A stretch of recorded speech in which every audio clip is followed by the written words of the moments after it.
In the preaching class yesterday morning, we talked about the importance of an introduction to a lesson. And we noted that in some senses, a lesson well introduced is half-argued because the audience understands the problem, it understands where you are going, it sees the need to receive some information. I do not know how effective this morning's introduction is going to be, but it is going to be a long one. I think it is a comment on our times that this lesson needs a long introduction. I'm going to talk about the problem of being a parent, or the problem of even understanding what a parent ought to be. There are many generations in the past where a 3-second introduction to that lesson would have been sufficient. I believe we live in different times today. We are going to ponder the problem at length. Then we're going to go to the Bible for answers. Most, probably the majority of the people here today are parents. Of those who aren't parents, there are many who want to be parents. And there are others who wonder if they ought to be parents. But at least all of us have parents. So we all stand in relationship in one way or another to this subject of parenthood. But what is it? What is the significance of being a parent? Is it just the begetting and the conceiving and the carrying and the birthing of children? Is that what parenthood is? Animals do that. But we do not bequeath to them the same significance in relationship to their offspring we do to human beings. The terms we use of animals are even different.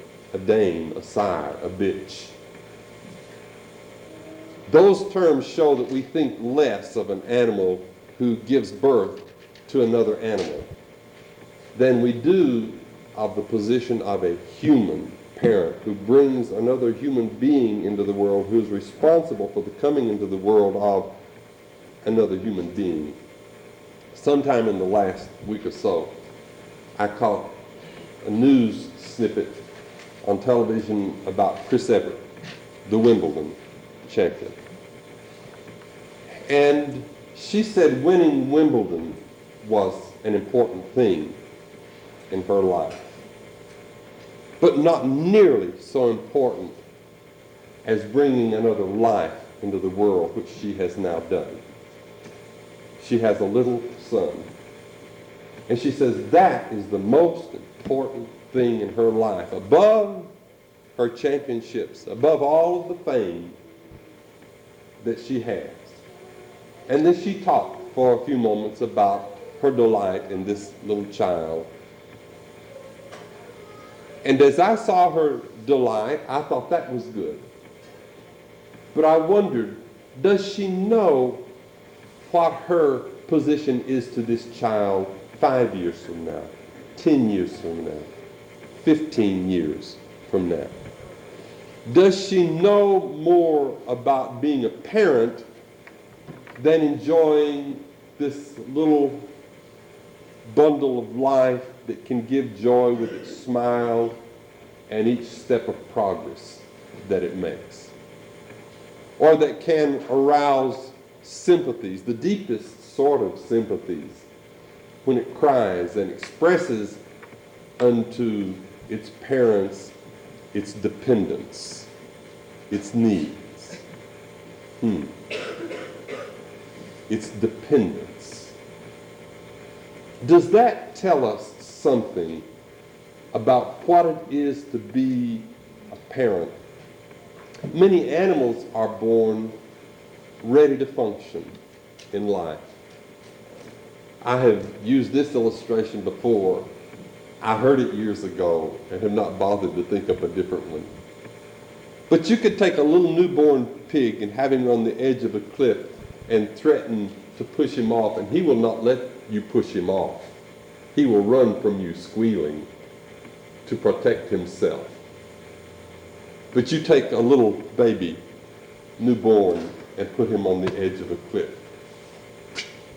You can push him off. He will not know the difference. He is far more dependent. And everything he needs to know to function in life, he is going to have to learn. He must receive instruction, because human beings are born into this world totally dependent, not just for food and shelter, totally dependent upon their development, upon their values, upon their understanding of life, totally dependent upon their parents. It is not enough to give a child food and shelter and say, I am fulfilling my job as a parent. I remember one of our students in Czechoslovakia, and he was speaking a little bit defensively of communism, because we were on the subject of the meaning of life.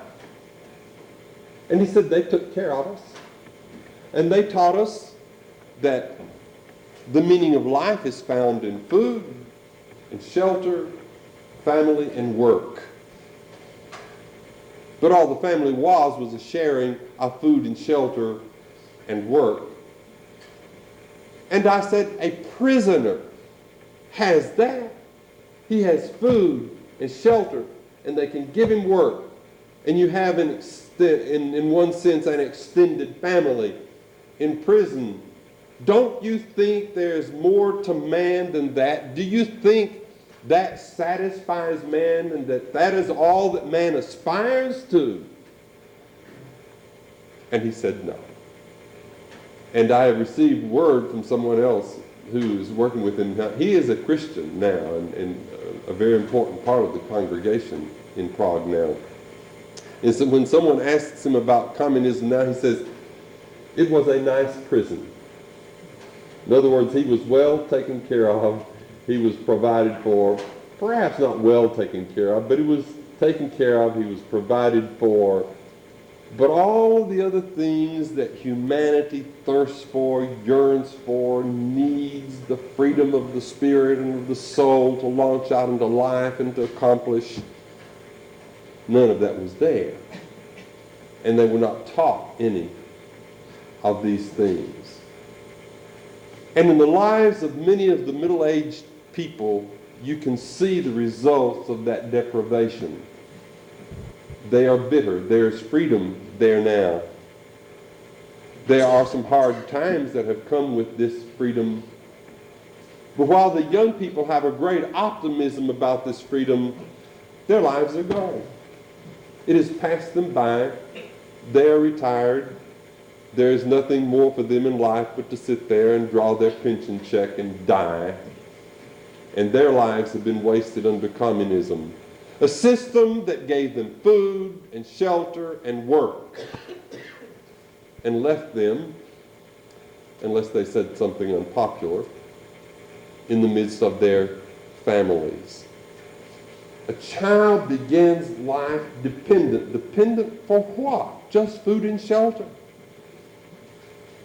Dependent upon its parents to teach it what life is about, the importance of life, and to teach it values. And this is a part of life.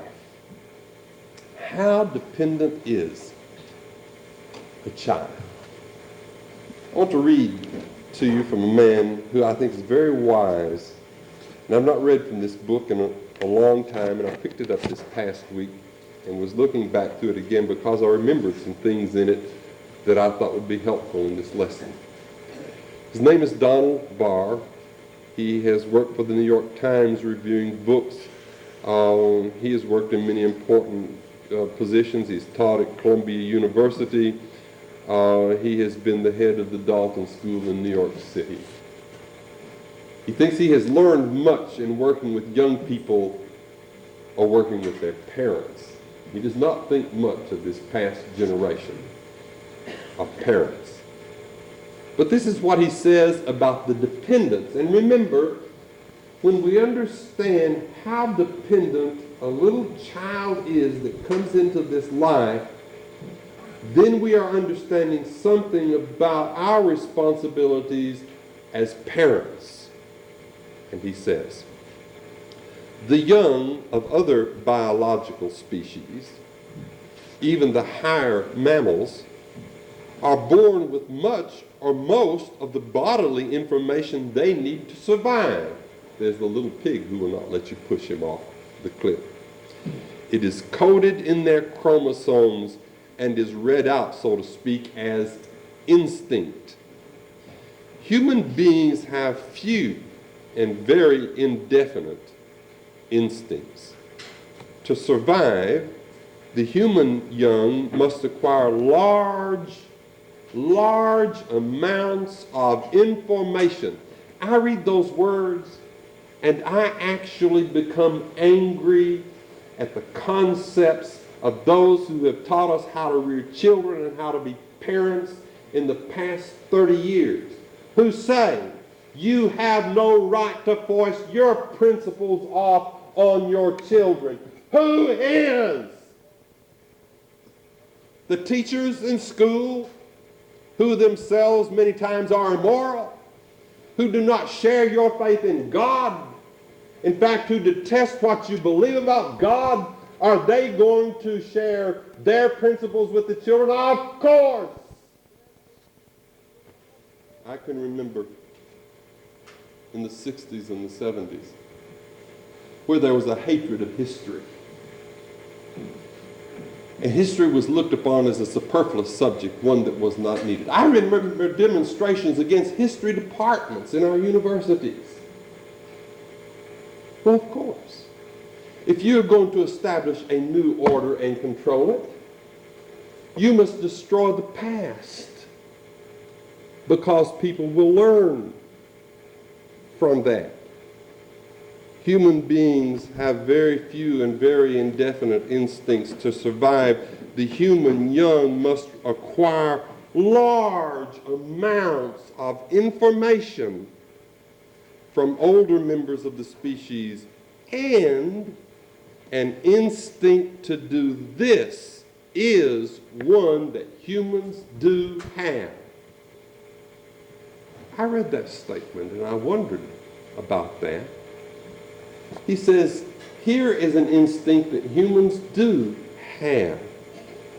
And it is an instinct to acquire information from certain other members of the species. The biologist C.H. Waddington asserts that we are born with authority-bearing structures in our minds, something in us that responds to and needs authority. He is saying there is something in the human being at birth that causes it to respond instinctively to authority. The instinctive process in which they are involved compromises more than what we would call the learning of facts, and includes the introjection of values, beliefs of the particular tone that we call ethical. There is in the human being the ability and the need to respond to values, to that which is called ethics, to receive information about not only how to get food and how to get shelter, but how to live life as human beings, how to become something that is distinctively human, made in the image of God, rather than just being another animal upon the earth. Of course, the evolutionists tell us that that is all we are. We are just another animal upon the earth. But this biologist, C.H. Waddington, says, no, there is something distinctive about man, and he is born with an instinct needing authority and the ability to learn from authority. All of this will help us to understand something about our responsibility as parents. Contrary to what a whole generation or two now has been taught about being parents. But is that true? Is there some such thing in man that responds to high and lofty ideals instinctively? And this passage came to my mind. It is Romans, the 2nd chapter, verses 14 and 15. And the problem is this. Paul has looked at the Gentile world and he says it is under sin. He looks at the Jewish world and says, but you do not have a right to judge them because you have done the same things they have, and you had the law that taught you not to do that. And that raises the problem. Yes, God can hold the Jew responsible for sin because he gave them the law and they violated that. But here is the Gentile who did not receive the law. How can God hold him responsible for sin? And here is God's explanation of that. In Romans 2, verse 14 beginning, for when Gentiles that have not the law do by nature the things of the law, Paul said, even those who do not have the law have the ability to do good things. Where did they learn to do those good things? They were born with a nature that would respond to information that taught them about doing good. That's what this biologist is saying. They have learned that this century. The Apostle Paul wrote of that 2,000 years ago. And when a person does not do as good as he has the ability to do, then that can be accounted as sin to him. But to show that he does have innately this ability to respond to God and to the authority for good and ethical things, the verse continues. These not having the law are the law unto themselves, in that they show the work of the law written in their hearts. There is something in their hearts that innately and instinctively responds to the law of God. Now, as we grow older and our selfishness takes over, and we forget the noble and that which was born in our hearts to respond to that which is noble, then we sin, acting for all sorts of selfish purposes. But the Bible does confirm what this biologist has observed. But you see, this must be taught. It is in man to instruct it, to give it form. It must be taught. Now, what are you going to do with this inane, empty, insane ordinance of our age that says you have no right to foist your principles off on your children? That is utter stupidity and ignorance about the nature of man. And anyone who has ever uttered that phrase and thought themselves intelligent needs the help of someone else desperately. And I guess one of the reasons that it is easy to be so incensed by that is that when people say that, they think they are being so smart when they are being dumb. But what do you have when you have children whose parents have no values? Well, let me see if I can spot another phrase here. Barr says, in which case the child may grow up to be one of those frightening, conscienceless, without a conscience people, stone deaf to that particular tone that we call ethical. Because the child misses out on these early years when he instinctively will respond to authority. If there are no values imparted to him by his parents, he may grow up without the ability even to respond to what is ethical, and he is a psychopath. He is conscienceless. He cares not one whit for the life of anyone else. We read of people all of the time who in complete cold blood kill somebody without any remorse, without any sorrow. Why? Because no one taught him how to be a human being. And now, even though he may have arms and eyes and teeth and a human mind, he is subhuman because he had parents who either had terrible values, had the wrong values, or no values, or maybe had values but would not teach the children those values. Such a child is as bad off as the person who has parents who have no values. Young people, those of you who are not married yet, one day when you marry and you have children, the dependence of that child teaches you something about parenthood. It teaches you something about your responsibility. It is your task to impart that which is human from God to the child. It is your responsibility to teach values to that child, to teach that child to be what is distinctively a human being, different from the animal world. And if you don't do that, you have failed as a parent. Toward the end of the lesson, I will address the problem of what about the child's own responsibility to make up his mind about values? Oh, every person who is acceptable to God has to do that. He may be taught values by his parents if he has parents who have good values, he's blessed indeed. It's going to save him a lot of trial and pain and heartache in life.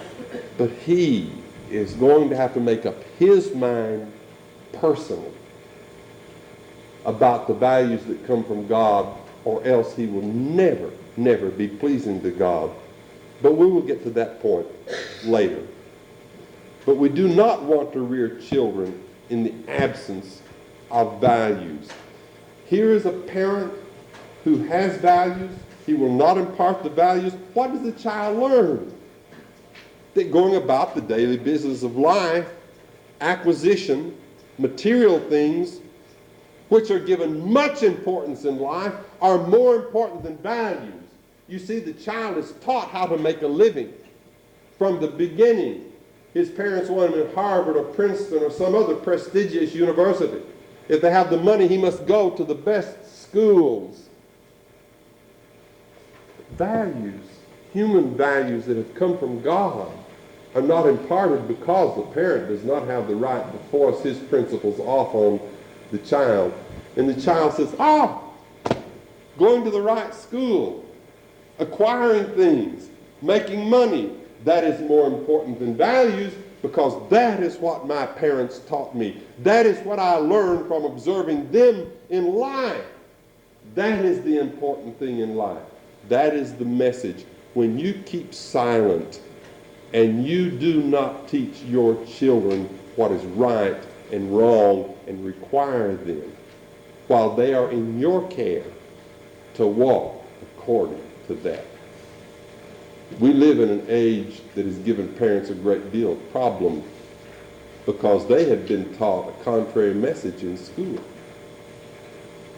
They had been taught, you are 16 and you can make up your own mind and you have no business following the values of your parents. You have the ability and the opportunity and the right to establish your own values. Not at 16. A 16-year-old has not lived long enough.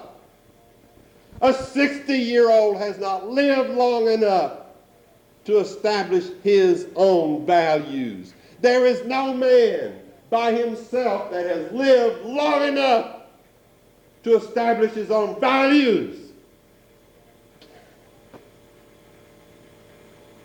Can you think of anybody that wise? We have thousands of years of history behind us.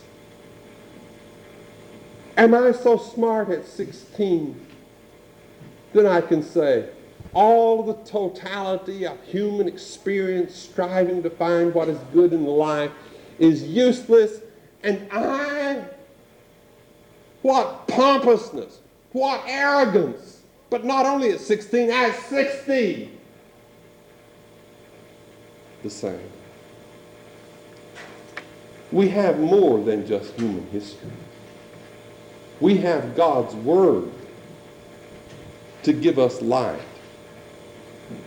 and give us direction.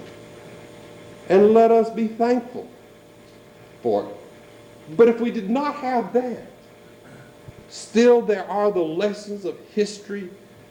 There are all the experiences of man striving to see how to live with one another in peace and harmony. He's failed so often. But those bright moments where he has succeeded, should not I learn from that how to live in relationship to my fellow man? What kind of morals to practice? What things are good for me? Should I not learn by the bright moments in history where men have accomplished that to some degree, or cast all of that out and say, that is in the past. I do not need that. I can decide for myself.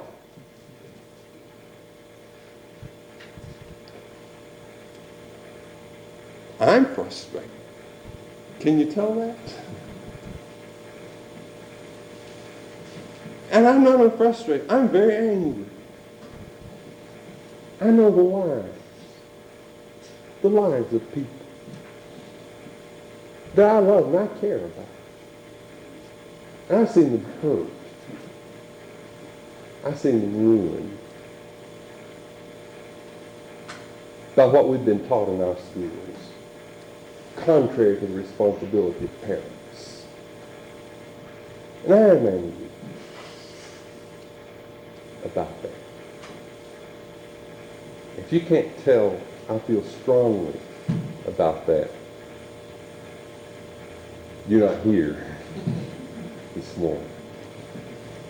But I want to get on with the role of parents as we find it in the Bible in just a moment. But there's another thing or two that I want to read. In fact, I guess I read what I intended to. Maybe this.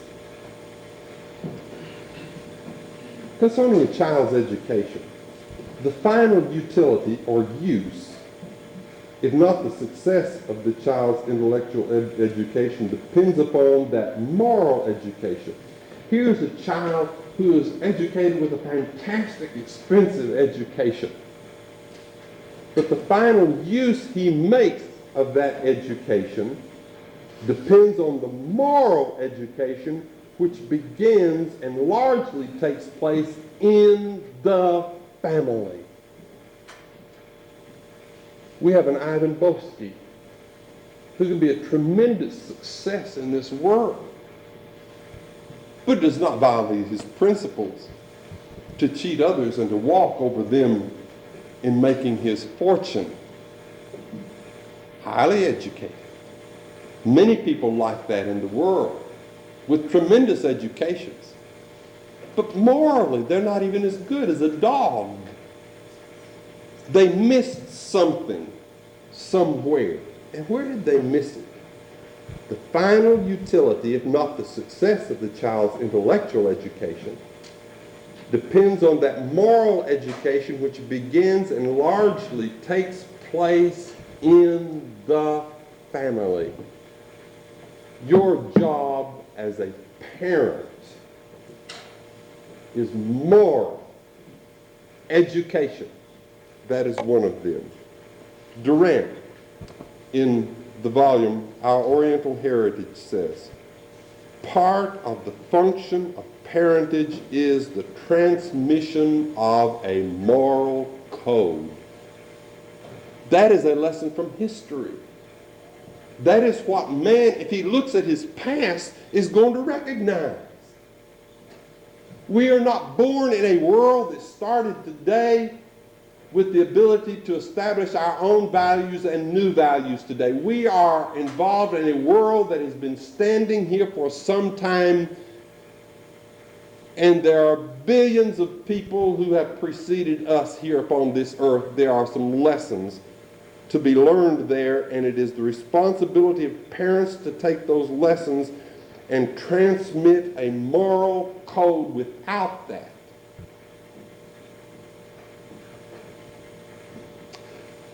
there's a great deal of distress in this world today.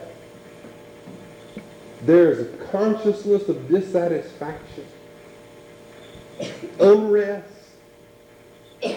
We're not living in an ideal world. Put the two things together. With all this anxiety, this unrest, this unhappiness, this tension, we're living in an age that has thrown out all the lessons of the past. If you think there's not a relationship there, you're not thinking. So I'm preaching not only to parents, I'm preaching to young people too, and I'm preaching to young people who are going to be parents one of these days. This is your task. What does the Bible say? Going back to the Old Testament. Take your Bibles out. We're going to read through several passages. We're going to start in Genesis, the 17th chapter, and verse 9.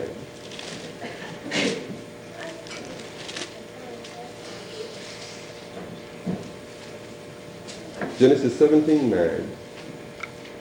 And God said unto Abraham, and as for thee, thou shalt... All of that was introduction. Now to our lesson. And God said unto Abraham, and as for thee, thou shalt keep my covenant, thou and thy seed after thee throughout their generations. Abraham, I have made a covenant with you. But not only are you to keep it, but your generations after you. How are the generations after Abraham going to get it? Abraham is going to have to teach them. Look at the 18th chapter and verse 19. Here's one of the reasons God chose Abraham, this particular individual, and one of the things he chose him for. Genesis 18:19. For I have known him to the end that he may command his children and his household after him, that they may keep the way of Jehovah to do righteousness and justice, to the end that Jehovah may bring upon Abraham that which he had spoken of him. The blessings that I want for you, Abraham, the blessings I want for your children, they will come upon your children if you keep them and if you teach your children and their children after them to keep these things. For your children to be blessed, you must teach them. This is a responsibility of parenthood. Turn to the book of Deuteronomy. Deuteronomy, the 6th chapter. And we continue seeing the Bible teaching us the solutions to some of the problems that we have talked about. And we have seen that men, some wise men, are recognizing the value of what the Bible has to say to us, whether they believe the Bible or not. At least they can see the value of these principles. In Deuteronomy, the 6th chapter, verse 4 beginning, Hear, O Israel, Jehovah our God is one Jehovah, and thou shalt love Jehovah thy God with all thy heart, and with all thy soul, and with all thy mind. And these words which I command thee this day shall be upon thy heart. There's where it starts before I get to the next verse. First of all, you must have values. You must have things you believe in. And if you believe what God has given to you, you believe that which you ought to believe, that which is going to be beneficial to you in life, that which is going to make you what a human being ought to be. But before you can impart it to your children, you must have the values in your heart. They shall be upon thy heart, and thou shalt teach them diligently.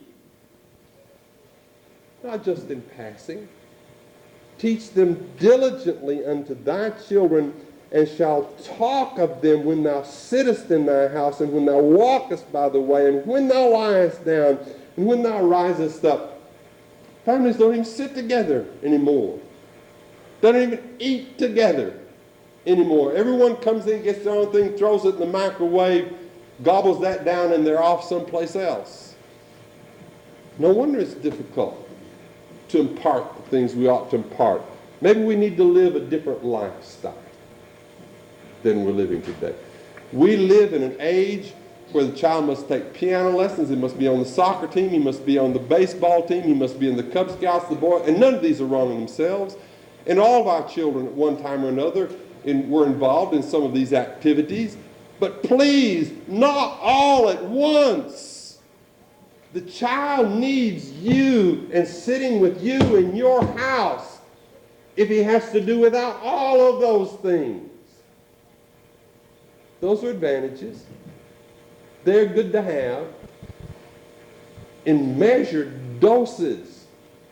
Do not destroy the function of the family by involving the child in so much that he does not have the significance of the family. When you're sitting with the child in the house, you teach him. When you're eating, you teach him. When you rise up in the morning, you teach him. When you go to bed at night, you teach him. Diligently. Blessed are children. They probably won't realize it. Or maybe they will. Who are taught like that. But that is what God, the supreme authority in this universe, says, do. With the child he gives you this responsibility. Did I read verse 7 also? Yes, I believe I did. Now look in the same chapter, Deuteronomy the 6th chapter, beginning with verse 20. When thy son asketh thee in time to come, saying, what mean the testimonies and the statutes and the ordinances which Jehovah our God hath commanded you? Or in our day, what's the meaning of the Lord's Supper? Then thou shalt say unto thy son, we were Pharaoh's bondsmen in Egypt, and Jehovah brought us out of Egypt by a mighty hand. We say, Jesus died for our sins. And Jehovah showed signs and wonders great and sore upon Egypt and Pharaoh and upon all his house before our eyes. And he brought us out from thence that he might bring us in to give us this land which he sware unto our fathers. You see, you patriarchs in the Old Testament, when your children ask about different parts of the law, tell them the significance of them. Tell them the background of these laws. Tell them of our history and how God has used these laws to bless us and bring us into the land and secure us here. And Jehovah commanded us to do all these statutes to fear Jehovah our God for our good. Always. And if we do not teach the statutes and the laws of God, we are not teaching that which is for the good of the next generation and our generation, that he might preserve us alive as at this day. And it shall be righteousness unto us if we observe to do all the commandment before Jehovah our God that he hath commanded us. While we're in Deuteronomy, turn back to the 4th chapter, Deuteronomy 4 and verse 9. Deuteronomy 4:9, only take heed to thyself and keep thy soul diligently, lest thou forget the things which thine eyes saw, and lest they depart from thy heart all the days of thy life, but make them known unto thy children and thy children's children. Now we've passed from being parents to being grandparents. And there are some grandparents here. And you have a responsibility also, not just to take the child and enjoy him till he's bad and then hand him back to his parents. You have the responsibility to join in the moral education, the value teaching of that child. You don't want just to enjoy the nice things about the child and have him grow up to be spoiled and no use to himself or anyone else. Parents are to teach those things. Those things are to be reinforced by grandparents, the Bible teaches us. We're still in Deuteronomy. Turn this time to the 32nd chapter of Deuteronomy. Deuteronomy 32, beginning in verse 46. And he said unto them, set your heart, and there it is again, your heart. It's got to be first of all in your heart under the words which I testify unto you this day, which ye shall command your children to observe to do, even all the words of this law. For it is no vain thing for you, because it is your life. And through this thing ye shall prolong your days in the land, whither ye go over the Jordan to possess it. Teach these things to your children. This is your life, and you will dwell in your land. A nation will be strong where the principles and the ordinances and the commandments of God are taught, and there are parents who believe it, and they have these things in their hearts, and they impart them to their children. That is for our good. It is for our blessedness. And there is a passage in the New Testament that says, fathers, provoke not your children to wrath, but nurture them in the chastening and the admonition of the Lord. There is the Bible teaching us about all the problems that we discussed in that introduction just a moment ago. But suppose a child has parents who do not do this. Can that be overcome? Yes, those bad things can be overcome. It will not be easy. And there will be people who will struggle with moral strength all of their lives and bother about their own significance and their own abilities because they were not taught properly as children. But they can come to a point in life where they can overcome the bad influences. I look at 1 Corinthians 6, verses 9 to 11, and I'm not going to take time to read that passage now. But here are people who were adulterers and fornicators. They were homosexuals. They were thieves. They were drunkards. But now all of that is behind them, and they have been washed and sanctified and justified. They are now Christians walking in the paths of Jesus Christ. Do they have any struggles? Yes. When I read the rest of 1 Corinthians, I find that they had many struggles. But now at least they are over the barrier and they are working toward the heavenly life. They're working toward a life in this life that is going to lead them unto eternal life. It's not going to be easy to do, but can the bad be overcome? Yes. You can run into Christians who love and teach you to love. You can study about the love of God. And the love of God can give you strength and power and might and lift you out of the mess sometimes our parents have left us in. The bad can be overcome. Where there are no values, and even where there are bad values. But there's another problem. Sometimes there are professed values by parents, but the emphasis in time in the family and attention in the family is to material things. I do not want you to think what I say next is absolute. And I get the disclaimer in. I know there are exceptions. I have known fine Christians whose children have gone awry. But in general, I have learned something in working among people in the gospel these few years that I have preached. I see this family, and they bring their children to Bible study on Sunday morning. They bring them back on Sunday night, and they bring them to Bible study on Wednesday night. I see this family, and they bring their children to Bible study on Sunday morning worship. They bring them back on Sunday night, and they bring them back on Wednesday night. And these children all become faithful, devoted Christians. And none of these children, are few, have been due. And I pondered that. And I wondered why. And I looked closely at that. By and large, now there are exceptions, understand. By and large, it has to do with the spiritual emphasis in the home. It is not going to do children very much good if you just bring them to all of these services, but it is never talked about in the home. It is never shown to be really important in the home, and all the child sees at home is making money is the important thing, getting my homework is the important thing, getting my homework is more important than getting my Bible lesson, getting my homework is more important than going to Bible study.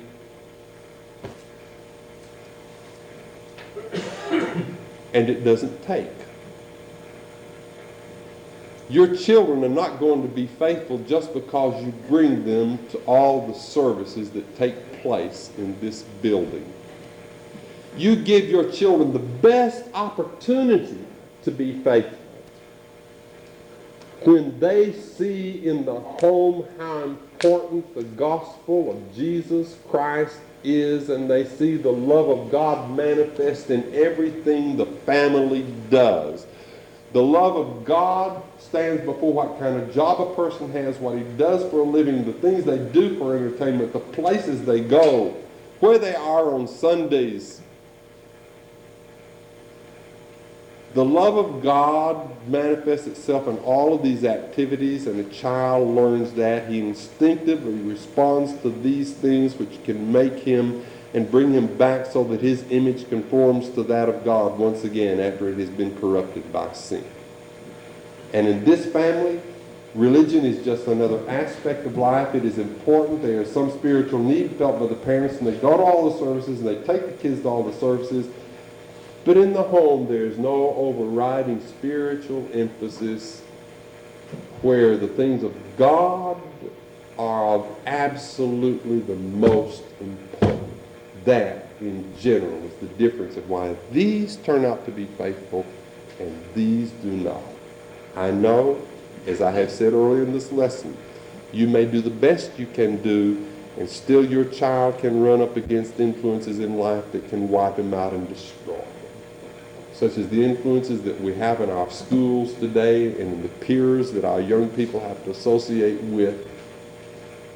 And they are being taught you do not have to respect what your parents believe. You establish your own values. And it hurts families.